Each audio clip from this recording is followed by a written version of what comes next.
1 Samuel chapter 14. One day Jonathan, son of Saul, said to his armor-bearer, "Come, let us go over to the Philistine outpost on the other side." But he did not inform his father. Saul was sitting under the pomegranate tree in Migron on the outskirts of Gibeah. With him were about 600 men. Ahijah, son of Ahitub, brother of Ichabod, the son of Phinehas, son of Eli, the priest of the Lord at Shiloh, was wearing the ephod. Nor did the soldiers know that Jonathan had gone. Flanking the ravine through which Jonathan intended to cross to the Philistine outpost were rocky crags on each side. One named Bozez and the other Seneh.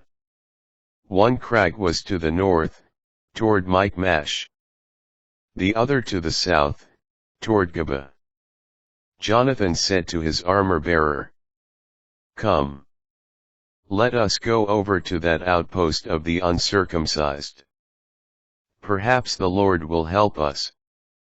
Because it is no more difficult for the Lord to grant victory by means of a few than it is by means of many."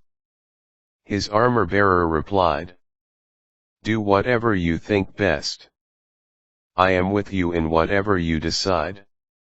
Jonathan continued, "When we cross over to those men, we will be visible to them. If they say to us, 'Stay there until we can come to you,' we will stop where we are, we will not go up to them. But if they say, 'Come up to us,' we will go up. Because the Lord has delivered them into our hand. That will be our sign." When the two of them came into the view of the Philistine outpost, the Philistines remarked, "Look, some Hebrews are coming out of the holes where they have been hiding." The men of the outpost called to Jonathan and his armor-bearer, "Come up here," they said, "and we will teach you a lesson." So Jonathan said to his armor-bearer, "Climb up after me. For the Lord has delivered them into the hand of Israel." Jonathan clambered up with his armor-bearer behind him. As the Philistines fell before Jonathan, his armor-bearer, who followed him, would finish them off. In this first attack Jonathan and his armor-bearer killed about 20 men within half a furlong. Then terror spread through the camp and the countryside. All the soldiers in the outpost and in the raiding parties shuddered in terror. The earth shook with an awesome shuddering. Rout of the Philistines. Saul's sentinels in Gibeah of Benjamin saw that the enemy camp had scattered and were running in all directions. Saul said to those around him, "Count the troops and find out if any of us are missing." When they had taken the count, they found Jonathan and his armor-bearer missing. Saul then said to Ahijah, "Bring the ephod here." Ahijah was wearing the ephod before the Israelites at that time. While Saul was speaking to the priest, the uproar in the Philistine camp kept increasing. So he said to the priest, "Withdraw your hand." And Saul and all his men rallied and rushed into the fight, where the Philistines, wholly confused, were thrusting swords at one another. The Hebrews who had previously sided with the Philistines and had gone up with them to their camp, turned to join the Israelites under Saul and Jonathan. Likewise, all the Israelites who were hiding in the hill country of Ephraim, hearing that the Philistines were fleeing, kept after them in the battle. Thus the Lord saved Israel that day. Saul's oath. The battle continued past Bethaven. Even though the Israelites were exhausted that day, Saul laid an oath on them, saying, "Cursed be the one who takes food before evening, before I am able to avenge myself on my enemies." So none of the people tasted food. Now there was a honeycomb lying on the ground. And when the soldiers came to the comb, the honey was flowing. Yet no one raised a hand from it to his mouth, because the people feared the oath. Violation of the oath. Jonathan, who had not heard that his father had put the people under oath, thrust out the end of the staff he was holding, and dipped it into the honeycomb. Then he raised it to his mouth, and his eyes brightened. At this, one of the soldiers spoke up. "Your father put the people under a strict oath, saying, 'Cursed be the one who takes food today.' As a result the people are weakened." Jonathan replied, "My father brings trouble to the land. Look how bright my eyes are, because I had this little taste of honey.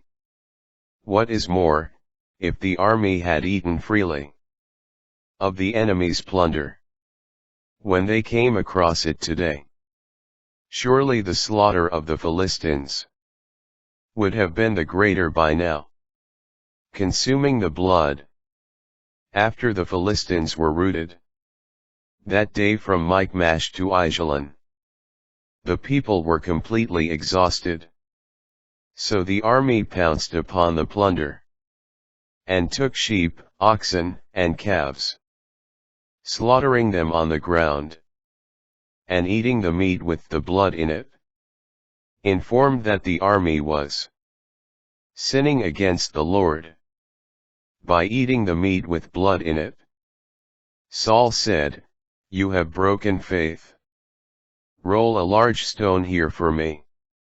He continued, "Mingle with the people and tell each of them, 'Bring an ox or sheep to me. Slaughter them here and then eat. But you must not sin against the Lord by eating meat with blood in it.'" So that night they all brought whatever oxen they had seized, and they slaughtered them there. And Saul built an altar to the Lord. This was the first time he built an altar to the Lord. Jonathan in danger of death. Then Saul said, "Let us go down in pursuit of the Philistines by night, to plunder them until daybreak and leave no one alive."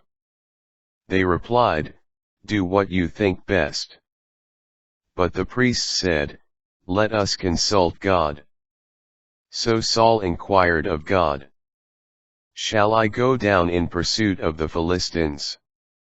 Will you deliver them into the hand of Israel?" But he received no answer on this occasion. All officers of the army. Saul announced, "Come forward. Find out how this sin was committed today. As the Lord lives who has given victory to Israel, even if my son Jonathan has committed it, he shall surely die." But none of the people answered him. So he said to all Israel, "Stand on one side, and my son Jonathan and I will stand on the other." The people responded, "Do what you think best." And Saul said to the Lord, the God of Israel, "Why did you not answer your servant this time? If the blame for this resides in me or my son Jonathan, Lord, God of Israel, respond with Urim. But if this guilt is in your people Israel, respond with Thummim." Jonathan and Saul were designated, and the people went free. Saul then said, Cast lots between me and my son Jonathan. And Jonathan was designated. Saul said to Jonathan, Tell me what you have done. Jonathan replied, I only tasted a little honey from the end of the staff I was holding. Am I to die for this? Saul declared, May God do thus to me, and more, if you do not indeed die, Jonathan. Rescue of Jonathan. But the soldiers protested to Saul, Is Jonathan to die? The man who won this great victory for Israel? This must not be. As the Lord lives, not a single hair of his head shall fall to the ground. For God was with him in what he did today. Thus the soldiers rescued Jonathan and he did not die. After that Saul gave up the pursuit of the Philistines, who returned to their own territory. Saul's victories. After taking possession of the kingship over Israel, Saul waged war on its enemies all around. Moab, the Ammonites, Edom, the kings of Zebah, and the Philistines. Wherever he turned, he was successful, and fought bravely. He defeated Amalek and delivered Israel from the hand of those who were plundering them. Saul's family. The sons of Saul were Jonathan, Ishvi, and Malchishua. The name of his firstborn daughter was Merab. The name of the younger was Michal. The name of Saul's wife was Ahinoam, daughter of Ahimaaz. The name of his general was Abner, son of Nah, Saul's uncle. Kish, Saul's father, and Nah, Abner's father, were sons of Abil. There was heavy fighting with the Philistines during Saul's lifetime. Whenever Saul saw any strong or brave man, he took him into his service.